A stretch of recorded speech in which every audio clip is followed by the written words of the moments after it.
Caríssimos meus amados irmãos e minhas irmãs, ao celebrarmos a dedicação das basílicas de São Pedro e São Paulo, grandes apóstolos, a nossa lembrança, e tudo vai para Roma, tudo dirigido para Roma. Alguém de vós já foi para Roma? Alguém já entre vocês, amados? Ninguém? Tem um forte desejo de ir para Roma, né? Tem ou não tem? Tem? Não, no YouTube eu já vi tudo. O meu mundo. Não, mas já temos uma grande história. Mas todos nós já fomos para a casa da nossa mãe, santuário da Nossa Senhora da Conceição Aparecida. É certo? Para Aparecida? Sim. Mas quando eu cheguei pela primeira vez, amados, com toda a admiração, o tamanho aí, tamanho, espaço, estrutura. Para vocês foi sempre normal, ou vocês também ficaram com toda a admiração? Não? Sim, com certeza. Né? Um lugar santíssimo, santuário da nossa mãe, nos recorda uma história, será uma história permanente, né? Mas, imaginam, o Vaticano é maior do que, né, o santuário da nossa mãe. Imagina 23 mil metros quadrados. 23 mil metros. Pode ser, memorial aqui, deveria ser 700 metros quadrados. Imagina 23 mil metros quadrados, amados. Que cabe 60 mil fiéis. Né? Vejam o tamanho. Mas a história começou desde o século II. No século IV, Constantino, e começou essa construção. Basílica de São Pedro, com relíquias, com o seu corpo, que descansa até hoje lá. Né? Então, recorda uma grande história e uma grande riqueza. Como o príncipe dos apóstolos, nos recorda, né, sofrimentos e perseguições, todo tipo de tentações e tudo. Mas a promessa de Cristo a Pedro, que hoje é uma grande marca. E assim também São Paulo, apóstolo dos gentios, que tem a sua história. E hoje essas basílicas que recordam, amados, que são os lugares aonde os fiéis católicos que procuram para uma santificação verdadeira, uma santificação maior. E ao recordar, né, a maior igreja de todas as igrejas desse mundo, e também nos recorda e onde se unem os fiéis para adorar Cristo. É uma história. E continua os justos israelitas enfrentando perseguições.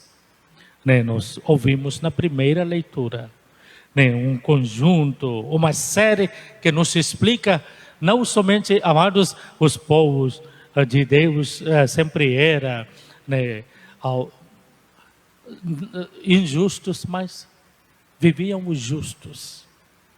Os justos vivendo a verdadeira vida segundo o projeto de Deus e mandamento de Deus, começando um grande exemplo com Eleazar. Ontem foi a mãe e 7 filhos, hoje Matatias e seus filhos não tinham mais medo, né? Eles disseram não de fazer sacrifício aos deuses pagãos, nunca mais.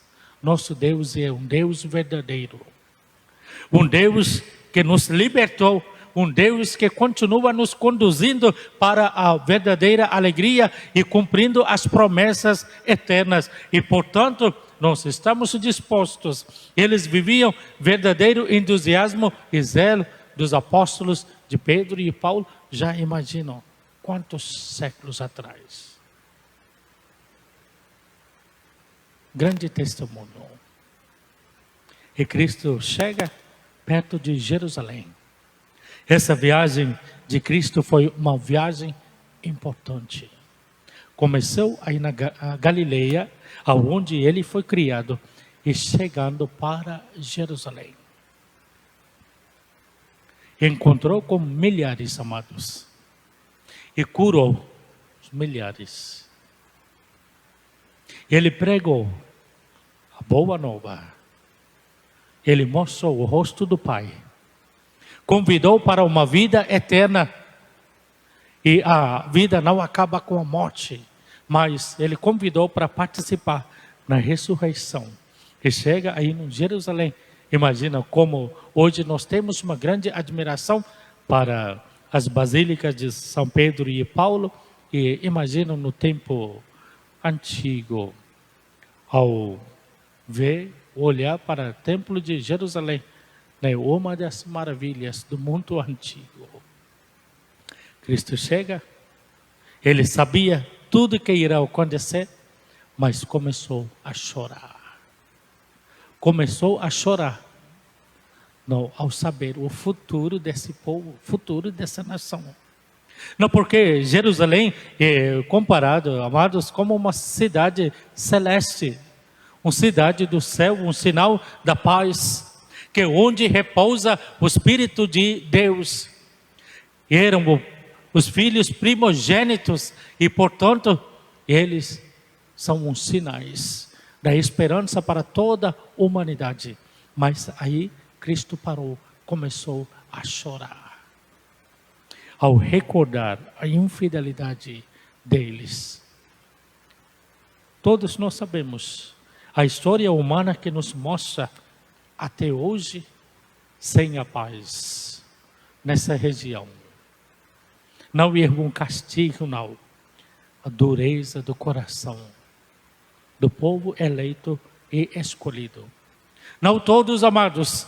Os outros que transformaram a vida se tornaram justos, porque antes de Cristo eles precisavam, né, essas culturas e tradições e tudo para se santificar. Mas com Cristo toda a história muda. Por isso é que um batizado, aquele que comunga o corpo de Cristo e participa nos sacramentos, não vive mais a vida segundo o espírito desse mundo, mas segundo o Espírito de Deus.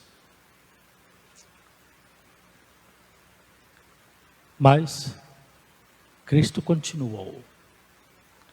Apesar dessa atitude de não mudar, não tirou o espírito do amor em Cristo nada.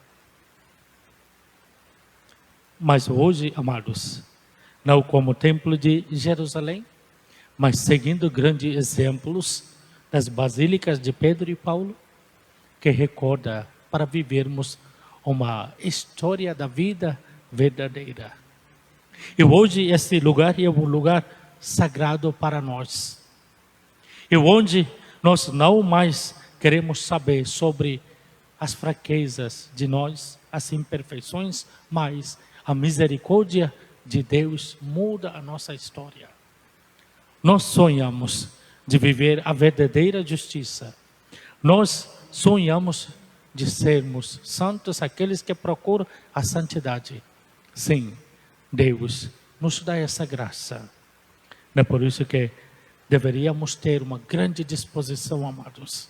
Nada que pode tirar em nós o Espírito de Deus. Momento em que um ser humano que deseja se afastar de Deus, Deus tira o seu Espírito dessas pessoas. Mas ao nos unir com Cristo, nós também, amados, sempre permanecemos com esse Espírito que Deus nos dá. Que nessa Santa Eucaristia continuemos rezando, que nossa experiência, nosso encontro nesse lugar sagrado nos ensina de vivermos uma vida nova. Louvado seja nosso Senhor Jesus Cristo. Para sempre seja louvado.